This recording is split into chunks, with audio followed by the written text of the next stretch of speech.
to make sure or drive the management team to always challenge their team members, so that they are not a kind of mediocre kind of performance, but always try for the best. Okay. Total rewards. Total rewards is a bit more of the nuts and bolts of the mechanisms, the levers that we use. I always think of total rewards as tools there. I think ultimately you need to tie your total rewards to the employee offering that you want to offer to your organization, and how that fits to the values that you have as an organization, both from a business perspective, but also from an employee, internal cultural perspective. So what do I mean by that? Obviously, any company thinks about their total rewards. What is their where in the market do they want to benchmark in terms of things like salary, bonus, what have you? Bonuses and such, obviously also as usually an outcome or designed for certain behaviors you're trying to drive. But then there's also pieces of total rewards like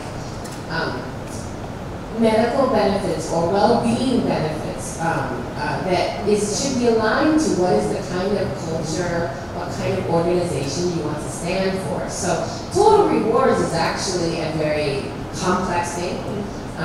You really need to be clear of what is it you're trying to both stand for as an organization, as well as reward, and what kind of behavior and outcomes you want to have. So I think in any organization I've been in, there's always been a mix of your sort of bread and butter total rewards, like salary, bonus, what have you, medical benefits.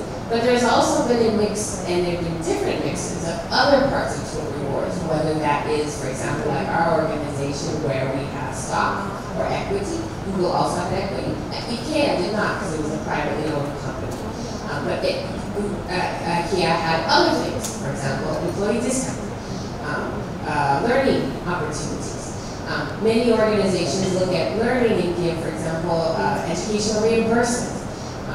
There are different ways that you can think about those levers, but you need to stand for what you want to be as an employer, as well as what kind of behaviors you want to have. So each of my companies have in different ways wanted the employees to use the products and to give feedback. And so they built that as into part of their total rewards.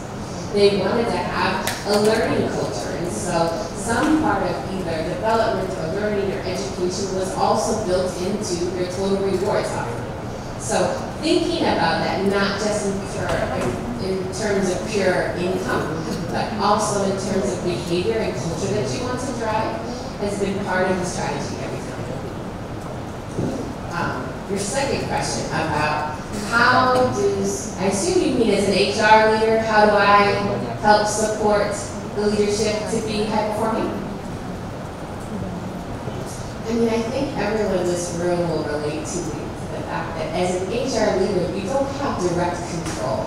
You're working with leaders and you're partnering with them, right?